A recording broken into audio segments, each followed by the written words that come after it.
I'd like to start with an age-old question, a question that has puzzled philosophers and concerned the common man for centuries. What is the meaning of life? Is there one?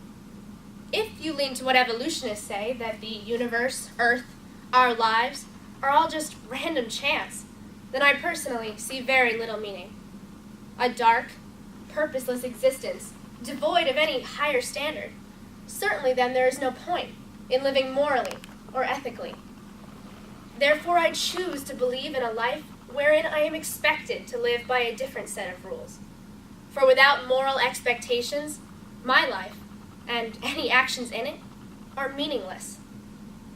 Ethics, like the 4 moral principles of Rotary's 4-way test, are the key to a purposeful existence and a successful life. Living truthfully and fairly, building goodwill and thinking of others.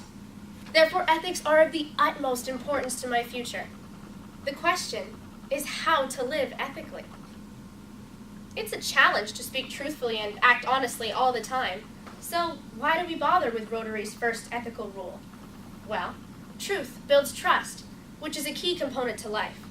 As a society, honesty and trust are in short supply. Honor and integrity, merely outdated vernacular. My generation especially consistently abuses phrases like, I promise or I swear. And how can we be expected to trust other people when we ourselves make promises and never follow through? But I can't change other people. I can only change myself. Which is why recently I stopped making promises. I stopped saying to my parents, I swear that's what happened, because I knew that my word was becoming meaningless too. If I follow this policy in all my future actions, never promising more than I can perform, and always being completely honest with employers when I make a mistake, and honest with the employees that I one day hope to have, then I can cultivate that trust. See, I plan, as far as plans go, to one day have my own business, perhaps my own luxury hotel, or even managing a chain of hotels.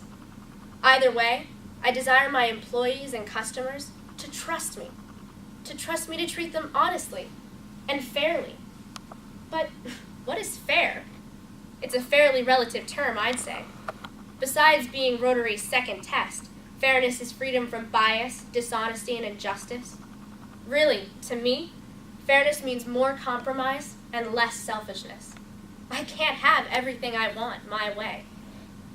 When I decided that I wanted to travel the world working, pursuing a career in hotel management, and at the same time wanted to get married and raise a family, I knew I would have to prioritize.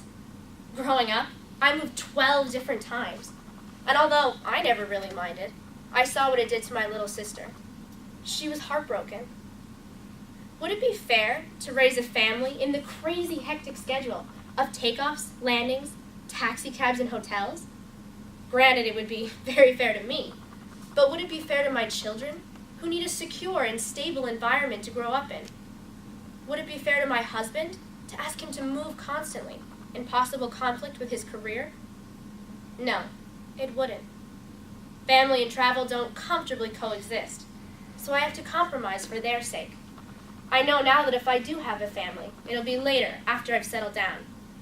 Until then, I hope to enter into a successful career, in a job that can post me all over the world, whether in China, England, or Australia, anywhere my study of foreign languages and international business can be of use.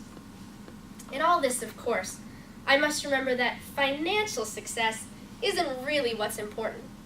If I never spend time building goodwill and making true friends, sacrificing them for short-lived financial gain, then my life would be bereft of meaning. In this case, Machiavelli's conclusion that the ends justifies the means is very misguided.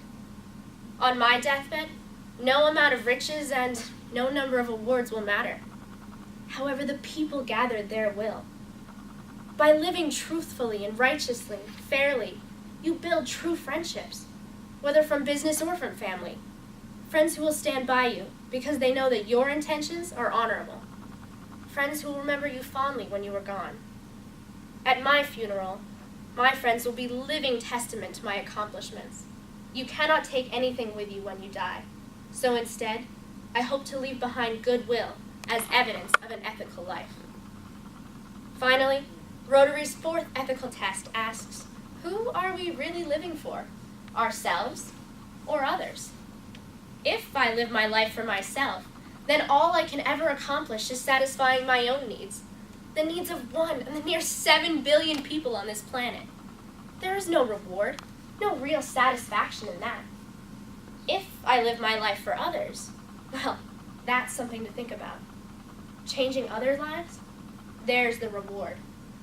From bigger things like being able to provide jobs for those who need them because I have my own business, being able to donate to charities and help others financially because I was able to pay off my own debts, to smaller things like being able to encourage my friends and cheer them on. All this and more I can accomplish just by living ethically.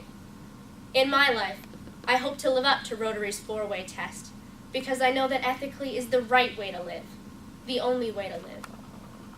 So, ladies and gentlemen, you ask, will I be truthful? Will I be fair? Will I build goodwill and better friendships? And will my future benefit everyone concerned? Well, ladies and gentlemen, that's my dream. Thank you.